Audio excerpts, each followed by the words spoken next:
অনেকদিন খেলাধুলা হয় না আমার মাঠে, আর না খেলার কারণে অনেক টাইট হয়ে আছে আমার খেলা মাঠ। ও খেলাধুলা শুরু করলো, আমার মাঠটা খেতে লাগলো। আমি বললাম, কি হচ্ছে খবিশ কোথাকার? ও আমাকে বলল, মা তুমি জানো না খেলা মাঠ খেতে কি মজা, তোমারও লাগবে, একটু অপেক্ষা করো, তখন তুমি বলবে ভালো করে খা। ও আমার মাছ যেভাবে খাচ্ছে ফলে আস্তে আস্তে আমিও মজা পেতে শুরু করলাম। ও বলল, আমি তোমাকে বলেছি না একটু অপেক্ষা করলেই বুঝতে পারবে এটা কত মজা। আমি বললাম, হ্যাঁ এবার অনেক হয়েছে, এবার আমার খেলা মাঠে তোর খেলাটা সেট করে খেলাধুলা শুরু কর। ও বলল, ঠিক আছে মা, তুমি যেমন চাইবে সেরকমই হবে। বন্ধুরা কেমন আছো তোমরা সবাই? আশা করি আমার কলিজার বন্ধুরা অনেক ভালো আছো। আজ আমি তোমাদের জন্য নিয়ে আসলাম মা ছেলের সাথে ঘটে যাওয়া দারুণ একটা গোপন ঘটনা। প্রথমে আমাদের পরিবার সম্পর্কে একটু বলে নেই। আমাদের পরিবারে আমার স্বামী আর আমার ছেলে। আমার ছেলে একা বলে ওকে আমরা দুজনেই খুব ভালোবাসি।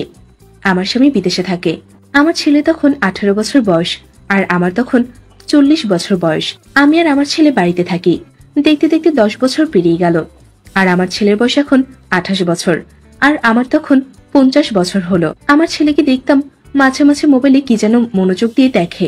হঠাৎ একদিন ও মোবাইল দেখার সময় আমি উকি দিয়ে দেখি ও মোবাইল হাতে নিয়ে কি যেন দেখছে আর ওর খেলাটা ধরে হাতের কাজ করছে। তখন আমার বুঝতে বাকি রইল না আমার ছেলে মোবাইলে কি দেখছে। এইভাবে আরো কিছুদিন আমি দেখি ও হাতের কাজ করছে। আমি যে ওকে হাতের কাজ করতে দেখছি এটাও অনেক আগে থেকেই জানতো। আর আজকের এই ঘটনা মনে নেয় ওখান থেকেই। একদিন আমি খেয়াল করলাম আমি রান্না করার সময় আমার আঁচলটা একটু পড়ে যায়। তখন দেখলাম ও আমার ডাবের দিকে বড় বড় চোখ করে তাকিয়ে আছে। তখন আমি বুঝতে পেরে আঁচলটা ঠিক করে নিলাম। আমার বয়স 50 হলে কি হবে, আমি দেখতে যেমন সুন্দর তেমন আমার ডাব দুটো দেখলেও অনেকের যন্ত্র দাঁড়িয়ে যায়। আমার আর বুঝতে বাকি রইল না আমার ছেলে কি চায়। কয়েকদিন পর আমি আর আমার স্বামী মিলে ঠিক করলাম ছেলেকে বিয়ে করাবো। আমি একদিন ওকে বললাম, তোকে বিয়ে করাবো। ও তখন বলল, আমার বিয়ের কথা বাদ দাও, আমি বিয়ে করব না। তখন আমি জানতে চাই, কেন, তোর বিয়ে করতে সমস্যা কোথায়? ও বলল, আমার কিছু সমস্যা আছে, আমি এখন বিয়ে করতে পারবো না। আমি জানতে চাইলাম কি সমস্যা। ও বলল, এটা তোমাকে বলা যাবে না। তখন আমি বললাম, মায়ের কাছে সবকিছুই বলা যায়। ও বলল, আমার যে সমস্যা সেটা আমি তোমাকে বলতে পারবো না। এটা অনেক খারাপ কথা মা, মা ছেলে এই ধরনের কথা বলতে পারে না। আমি তখন আরো উৎসাহ নিয়ে জানতে চাইলাম, তোর কি সমস্যা আমাকে বল, আমি কাউকে বলবো না। ও বলল, ঠিক আছে বলতে পারি, তবে একটা শর্তে। আমি জানতে চাইলাম কি শর্ত।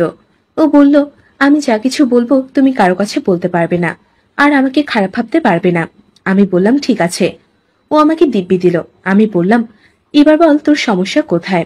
ও বলল, তুমি তো জানো আমি অনেক আগে থেকেই মোবাইলে কিছু একটা দেখি, যা দেখে আমি হাতের কাজ করি, যা এখনো চলছে। এগুলো দেখে হাতের কাজ করা ছাড়া আর কোনো উপায় ছিল না। আর আমার হাতের কাজ করা অতিরিক্ত হয়ে গেছে, যার ফলে আমার টাইমিং কমে যাওয়ার সাথে সাথে আমার খেলাটা ছোট হয়ে গেছে। আর এই কারণে এখন আমার বিয়ে করা সম্ভব না। আমি এসব কথা শুনে অবাক হওয়ার মতো হয়ে বললাম, তুই আমাকে এইসব কথা আগে বললি না কেন? আমি আগে জানতাম ওর টাইমিং ভালো এবং ওর খেলাটা অনেক বড়, কারণ আমি ওকে অনেকবার হাতের কাজ করতে দেখেছি। এটা হচ্ছে আমার সাথে খেলা করার বাহানা মাত্র। আমি ওর হাত থেকে নিজেকে বাঁচানোর জন্য বললাম, আমি তোকে ডাক্তার দেখাবো।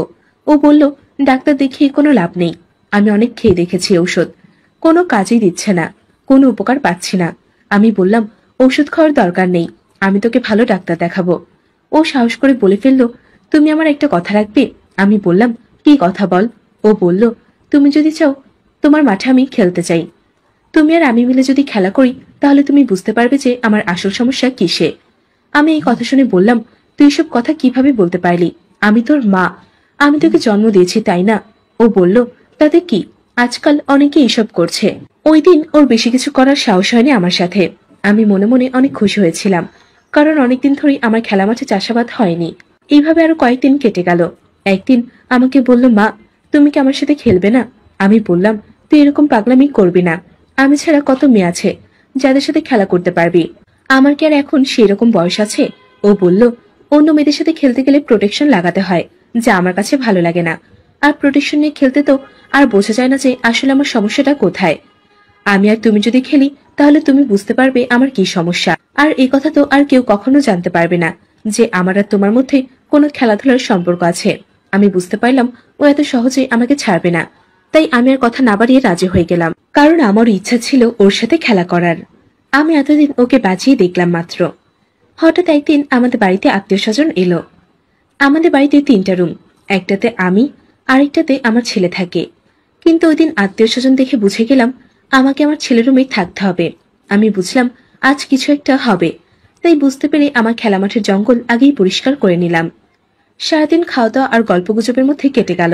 রাতে খাওয়া দাওয়া শেষ করে সবাই মিলে আবার অনেকক্ষণ গল্প করলাম। গল্প করতে করতে রাত প্রায় 1টা বেজে গেল। তারপর সবাই গল্প শেষ করে যে যার রুমে চলে গেল। আমি আর আমার ছেলে দুজন ওর রুমে চলে যাই। তারপর দরজা বন্ধ করে দেই। দরজা বন্ধ করতেই ও আমাকে জড়িয়ে ধরে কিস করতে শুরু করলো। আমি ওকে বললাম, এটা কি হচ্ছে? এরকম করো না, ছাড়ো, কেউ দেখে ফেলবে আমাকে। ও আমাকে বলল, এখানে তুমি আর আমি ছাড়া আর কি আছে? আমি বললাম, তবু বাসায় সবাই আছে, কেউ যদি টের পেয়ে যায় তাহলে কেলেঙ্কারি হয়ে যাবে, পাগলামি করবি না। সবাই চলে গেলে তোর যা মনে হয় তাই করবি। আমি তো আর চলে যাচ্ছি না। ও বলল, কেউ কিছুই জানবে না, তুমি শুধু চুপ করে থাকো। আমি বললাম, তুই এত কম বয়সী মেয়ে থাকতে আমাকে নিয়ে পড়লি কেন? আমি বুঝতে পারছি না। ও বলল, কম বয়সী মেয়েদের সাথে খেলাধুলা করে মজা পাওয়া যায় না, আর তাদের সাথে খেলতে হলে প্রোটেকশন লাগাতে হয়। আমি বললাম, তুই অনেক খারাপ, মায়ের সামনে কেমন নোংরা নোংরা কথা বলছিস, তোর লজ্জা করছে না? ও বলল, কিসের লজ্জা মা? তুমি আমার মা, তোমাকে যেহেতু আমার সমস্যার কথা বলতে পেরেছি সেহেতু খেলাধুলার কথা বলতে লজ্জা পাবো কেন? আমি বললাম, আমার সাথে খেলে কিছুই মজা পাবি না। একে তো আমার অনেক বয়স, তার উপর অনেকদিন তোর বাবার সাথে খেলা হয়নি। আমার কি আর সেই দিন আছে রে বোকা? ও বলল, আমি তোমার সাথে খেলাধুলা করে মজা পেতে চাই না, শুধু এতটুকুই চাই আমার সমস্যাটা যেন একটা সমাধান হয়। আমাদের মধ্যে যখন এসব কথা হচ্ছে তখন ও আমার কাপড়ের ওপর দিয়ে আমার ডাব চাপ দিচ্ছিল, আর মাঝে মাঝে কেমন যেন জোরে জোরে নিঃশ্বাস নিচ্ছিল। তারপর আমাকে বিছানায় নিয়ে বসালো। আমাকে বলল, তুমি উন্মুক্ত হও। আমি বললাম, জীবন গেলেও আমি পারবো না তোর সামনে উন্মুক্ত হতে। ও বলল, ঠিক আছে, তাহলে আমি উন্মুক্ত করি। আমি বললাম, জানি না, তোর যা ইচ্ছা তাই কর। ও আমার শরীর থেকে শাড়ির আঁচল ধরে আস্তে আস্তে আমাকে পুরো উন্মুক্ত করে দিল। তারপর আমার ডাবগুলো উন্মুক্ত করতেই আমার ঝুলন্ত ডাবগুলো নিয়ে খেলতে লাগলো। কখনো খাচ্ছে, কখনো আলতো করে কামড়ে দিচ্ছে। অনেকক্ষণ চুপ আছে আমি। তারপর আমি বললাম, দেখি তো তোর খেলাটা কেমন? ও বলল, কোনটা মা? আমি বললাম, আর ন্যাকামি করতে হবে না, তোর খেলাটা আমাকে দেখাবি নাকি এবার দেখাবি না? আমি সব বলতে বলতেই ও পুরো উন্মুক্ত হলো। উন্মুক্ত হতেই দেখলাম ওর খেলোয়াড়টা শক্ত হয়ে দাঁড়িয়ে আছে। আমি অবাক হয়ে বললাম, তুই তো বললি তোর খেলোয়াড়টা ছোট, কিন্তু এটা তো অনেক বড়। ও বলল, কোথায় বড়? এর চেয়ে আরো অনেক বড় হয়। আমি বললাম, একটু ধরে দেখি।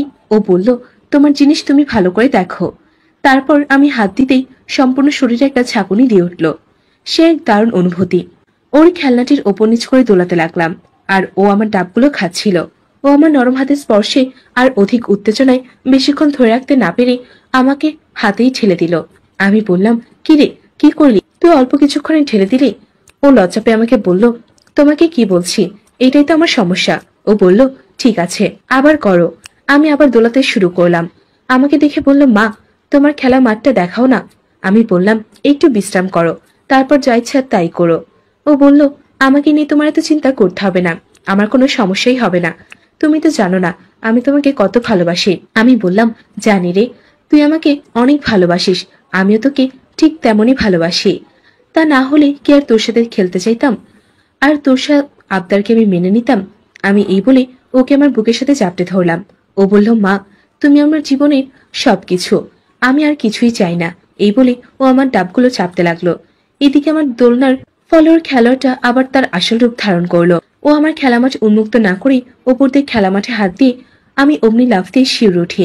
ও বলল, কি হলো, এমন লাফ দিয়ে উঠলে কেন? আমি বললাম, অনেকদিন পর আমার খেলামাঠে কারো হাত পড়লো, তাই একটু শিউরে উঠলাম। ও বলল, কেন মা, বাবা বলছে এখন তোমার মাঠে খেলা না? আমি বললাম, আমি খেলতে দেই না। আমি বলি, এই যে বয়সে এখন আর কত সব ভালো লাগে না। ও বলল, তাহলে আমার সাথে খেলতে রাজি হলে কেন? আমি বললাম, তোর জেদের কাছে আমি হার মেনেছি, তাই আর না করলাম না তোকে। ও আমাকে বলল, মা, আমার খেলোয়াড়টা টনটন করছে, একটু খাও না। আমি কিছু না বলেই ওর খেলোয়াড়টা খেতে লাগলাম। সে এক দারুণ অনুভূতি। ও আমার মাথায় হাত দিয়ে ওপর নিচে দোলাতে লাগলো, আর ওর মুখ দিয়ে শুধু শব্দ বের হচ্ছে। ও বলল, মা, কেমন লাগছে? আমি বললাম, ভালো লাগছে। প্রায় 10 মিনিট এভাবে চলার পর আমাকে বলল, এবার আমরা পালা, তুমি বিছানায় উঠে শুয়ে পড়ো। আমি তাই করলাম। ও আমার খেলামাঠ উন্মুক্ত করে ফেললো। তারপর বলে উঠল, ও মা, তোমার খেলা মাঠটা কি সুন্দর করে দেখতে। ও বলল, মা, তোমার খেলা মাঠ একটু ধরি। আমি চুপ করে আছি। আমি কিছুই বলছি না দেখে ও হাত দিয়ে আমার খেলা মাঠে হালকাভাবে স্পর্শ করলো আর বলল, কি নরম তোমার খেলা মাঠ। এই বয়সেও তোমার খেলা মাঠ দেখতে এত সুন্দর। নিজেকে আর সামলাতে পারলো না, তাই আমার মাঠে একটা থাপ্পড় দিল। উত্তেজনায় একটু জোরেই দিয়েছিল, তাই আমি উফ করে বললাম, আস্তে লাগছে তো। ও বলল, দুঃখিত মা, বলে একটু নেড়ে দিল। ও যা ভেবেছিল সেরকম ছিল না। আমার বুড়ো খেলা মাঠটা এই বয়সেও আমার খেলা মাঠটা অনেক টাইট ছিল, যা দেখলেই যে কেউ বুঝতে পারতো। বন্ধুরা, অনেকদিন খেলাধুলা হয় না আমার মাঠে, আর না খেলার কারণে অনেক টাইট হয়ে আছে আমার খেলা মাঠ। ও খেলাধুলা শুরু করলো, আমার মাঠটা খেতে লাগলো। আমি বললাম, কি হচ্ছে খবিশ কোথাকার। ও আমাকে বলল, মা তুমি জানো না খেলা মাঠ খেতে কি মজা। তোমারও লাগবে, একটু অপেক্ষা করো, তখন তুমি বলবে ভালো করে খা। ও আমার মাঠ যেভাবে খাচ্ছে ফলে আস্তে আস্তে আমিও মজা পেতে শুরু করলাম। ও বলল, আমি তোমাকে বলেছি না একটু অপেক্ষা করলেই বুঝতে পারবে এটা কত মজা। আমি বললাম, হ্যাঁ এবার অনেক হয়েছে, এবার আমার খেলা মাঠে তোর খেলাটা সেট করে খেলাধুলা শুরু কর। ও বলল, ঠিক আছে মা, তুমি যেমন চাইবে সেরকমই হবে। ও আমার মাঠে খেলা শুরু করলো। খেলোয়াড়টা সেট করে নিয়ে খেলোয়াড়টা আমার মাঠে ঢুকিয়ে দিল। আমি বললাম, এই প্রথমে আসতে দিবি, না হলে আমি ব্যথা পাবো। অনেক দিন ধরে খেলা হয় না তো, মাঠে ব্যথা লাগতে পারে। ও বলল, চিন্তা করো না মা, আমি কি তোমাকে ব্যথা দিতে পারি। ওর খেলোয়াড়টার মাথায় হালকা মুখের জিনিস লাগিয়ে নিয়ে আস্তে করে একটা চাপ দিল। খেলোয়াড়ের মাথাটা ঢুকে গেল। আমি বললাম, আস্তে লাগছে। ও বলল, তোমার লাগবে না তো, প্রথমে লাগবে, একটু লাগবে। এই বয়সেও তোমার খেলা মাঠে অনেক টাইট। আমি বললাম, তাই নাকি? এখন আর বকবক না করে চাক ছক্কা মারা শুরু কর। আমার খেলা মাঠের খুব শক্ত, দেখব এখন কেমন পারফর্ম তোর। ও আমার মুখে এমন কথা শুনে আশ্চর্য হলো। কিছুক্ষণ খেলা পর আমি বললাম, তুই তো ভালো খেলোয়াড়, আগে জানলে তো আরো অনেক আগেই তোকে দিয়ে খেলা মাঠে খেলা করাতাম। তোর বাবা ভালো ব্যাট করতে পারে না, অল্পতেই কাহিল হয়ে পড়ে। ও আমাকে বলল, মা এখন থেকে তোমার মাঠে আমি খেলবো। আমি বললাম, তোর যখন ইচ্ছে তখনই খেল, বেশি কথা না বলে এখন ভালো করে খেল। সকাল হয়ে গেল, একটু না ঘুমিয়ে সারাদিন কাজ করতে পারবো না। ও বলল, আসলে তো আমি তো এতক্ষণ খেয়ালই করিনি কখন সময় পাড়িয়ে গেল। তারপর ওর খেলা গতি বাড়িয়ে দিল। আমি আরো জোরে জোরে খেলা শুরু করার জন্য চিৎকার করতে লাগলাম। ওর শরীরের সমস্ত শক্তি দিয়ে খেলার মাঠে খেলে যাচ্ছে। এইভাবে প্রায় 15-20 মিনিট খেলা পর আমাকে বলল, মা আমার এখন বের হবে, কি করব? তোমার খেলা মাঠের ভেতরে ফেলবো নাকি বাইরে?